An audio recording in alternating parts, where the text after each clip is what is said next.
Praise the lord. అందరికీ వందనాలు. Bible గ్రంథం వివరిస్తుంది,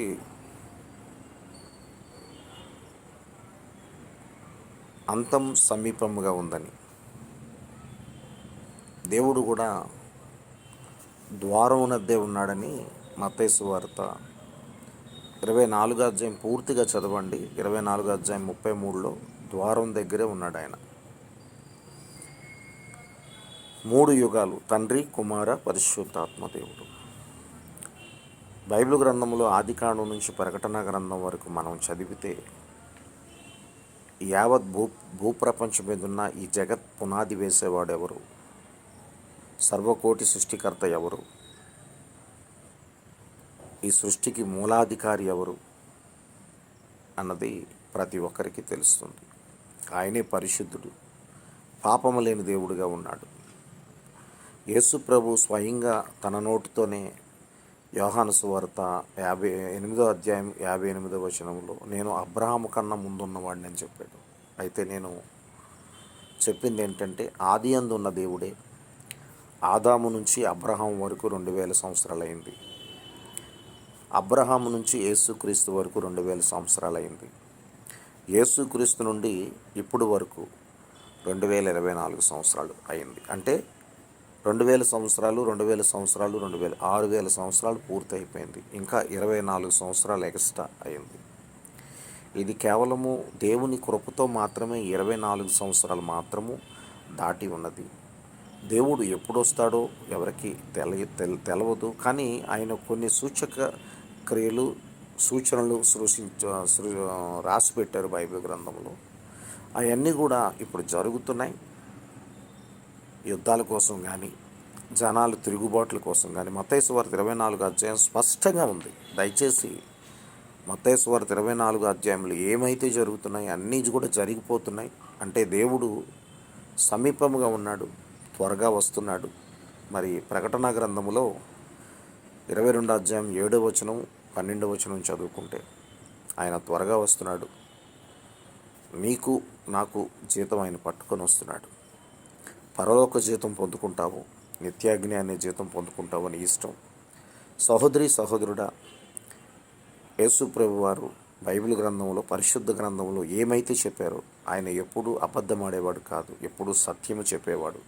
ఆయన మార్గములు ఎటువంటి పాపము లేదు, ఎటువంటి కపటము లేదు, ఎటువంటి అసూయ లేదు. ఆయన నీకు నాకు నిత్యజీవం ఇచ్చే దేవుడుగా ఉన్నాడు. ఈ వీడియో చూస్తున్న ప్రతి ఒక్కరు కూడా ఎవరైతే యేసుప్రభు దేవుడు తండ్రి, కుమార, పరిశుద్ధాత్మ దేవుడని స్వయంగా యేసుప్రభు వారే శిష్యులతో చెప్పారు. మత్తయి సువార్త 28వ అధ్యాయం 18 నుంచి 20 వచనాలు చదువుకుంటే ఆయన శక్తివంతుడిగా సర్వలోకానికి వెళ్ళి తండ్రి, కుమార, పరిశుద్ధాత్మ నామములో బాప్టిషన్ ఇవ్వండి, నేను మీతో ఉంటాను, యుగ సమాప్తి వరకు ఉంటానని తన భక్తులతో చెప్పాడు. ఈరోజు ఎవరైతే దేవుణ్ణి అంగీకరిస్తారో, ఎవరైతే దేవుణ్ణి తెలుసుకుంటారో వారు రక్షించబడతారని మార్కు సువార్త 16:16 ప్రకారం నమ్మినవాడు రక్షించబడతాడని, నమ్మనివాడికి శిక్ష విధి ఉందని దేవుడు స్పష్టంగా మార్కు సువార్త 16వ అధ్యాయం 15 నుంచి 18 వచనాలు మీరు చదువుకోండి. 16:16లో స్పష్టంగా చెప్పాడు. ఎవరైతే నమ్ముతున్నారో వారి శిక్ష విధి వారికి ఉండదని, వారికి ఎటువంటి శిక్ష విధి ఉండదని, క్రీస్తు యేసు నామములో ఎటువంటి శిక్ష విధియు లేదని రోమాపత్రిక 8 మొట్టమొదటి వచనములో రాసిపెట్టాడు.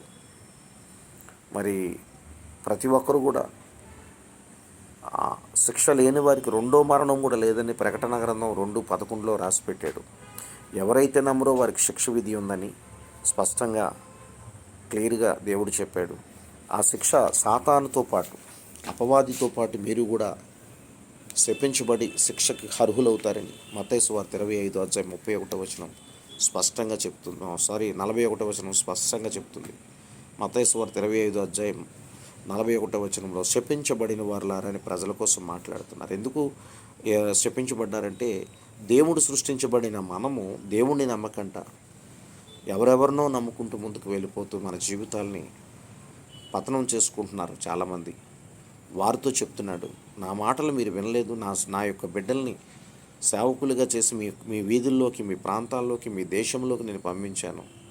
వారి మాటలు మీరు వినలేదు, ఆ మాటలు నావే, నా మాటలే, నేనే మార్గం, నేనే సత్యం, నేనే జీవం, నా మార్గంలో వారికి నడిపించి సత్యాన్ని ప్రకటించాను, సర్వలోకానికి వెళ్ళి సువార్త ప్రకటించమని నా శిష్యులకు చెప్పాను అని దేవుడు చెప్పి, మాట సత్యము, ఎవరైతే ఆయన మాట వినరో వారికి శిక్ష విధి ఉందని, రెండో మరణం కూడా వారికి ఉన్నదని ప్రకటన గ్రంథంలో 20వ అధ్యాయము మరి 14-15 వచనం చదువుకోండి. అది రెండో మరణం ఉందని.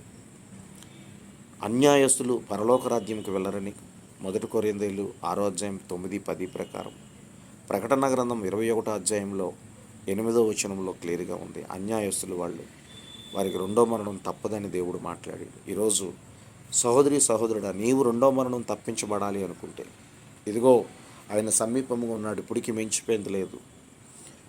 3 యుగాలు, 2000 సంవత్సరాలు, ఆది కాండము నుంచి అబ్రహాం వరకు, అబ్రహాం నుంచి యేసుప్రభు వరకు 2000 సంవత్సరాలు, యేసుప్రభు నుంచి ఇప్పటికి 2024 సంవత్సరాలు, 24 సంవత్సరాలు ఎక్స్ట్రా అయిపోయింది. ఇదిగో ఆయన చెప్పినట్టే ప్రపంచంలో జరుగుతున్నాయి. ఇదిగో ఆయన ఉన్నాడు అని ఎవరైతే నమ్ముతారో వారు అర్జెంటుగా మారు మనసు పొందుకోండి, రక్షణ తీసుకోండి, దేవుణ్ణి అంగీకరించండి, దేవుణ్ణి ప్రేమించండి, మీరు రక్షించబడండి. మీరు రక్షించబడి మీ కుటుంబాన్ని రక్షించుకోండి. ఇది కేవలము భారతదేశంలో కాదండి, సర్వలోకానికి వెళ్ళమన్నాడంటే సర్వలోకము ఆయన సృష్టించుకున్నాడు. ఈ భూమికి సూర్యుడు, ఈ భూమి మీద ఎన్ని దేశాలు ఉన్నాయో అన్ని దేశాలకి సూర్యుడు ఉంటాడు, అన్ని దేశాలకి చంద్రుడు చుక్కలు కూడా ఉంటాయి, అన్ని దేశాలకు చల్లగాలి వెళ్తుంది, అన్ని దేశాలకి ఎండ వాన చలికాలము అన్నీ ఉంటాయి. అన్ని దేశాల ప్రజలు ఆహారం లేనిదే బ్రతకలేరు, దేవుడే సృష్టించాడు. దయచేసి ఆ దేవుడు ఒక్కడే అని మీరు తెలుసుకుంటే, ఎఫెషియల్ మరి 4వ అధ్యాయం మీరు పూర్తిగా చదువుకుంటే మొట్టమొదటి వచనం నుంచి 6 వచనాలు అందరిలో ఉన్న దేవుడుగా ఉన్నాడు, ఒకే దేవుడుగా ఉన్నాడు. ఆ దేవుడే నజరుడైన యేసు ప్రభువుని ఎవరైతే నమ్ముతారో వారు మాత్రమే రక్షించబడతారని నేనైతే నమ్ముతున్నాను. మీరు నమ్మితే మారు మనసు పొందండి. స్వయంగా యేసు ప్రభు వారు చెప్పారు మత్తయి సువార్త 4:16-17 వచనాల ప్రకారం.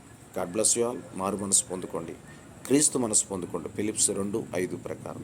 ఆయన మనసులో ఎటువంటి పాపం లేదు. ఆయన మనసు ఎవరు పొందుకుంటారో వారిలో యథార్థత, నీతి, మంచి, మమకారం, ఆప్యాయత, కరుణ అన్నీ ఉంటాయి కనుక అందరినీ ప్రేమించే గుణం వారికి ఉంటుంది. నినువలని పొరుగువారిని ప్రేమించాలి, మార్కు సువార్త 12:31 ప్రకారం. ఆయన మనసు పొందుకున్న ప్రతి ఒక్కరు అందరినీ ప్రేమిస్తారు. ఈరోజు జనాల మీద జనాలు తిరగబడుతున్నారంటే ఎవరికైతే అసూయ ఉందో వారందరూ నిత్యాగ్నిలో తప్పక కాలుతారు. ఇది guarantee. God bless you all. Praise the lord.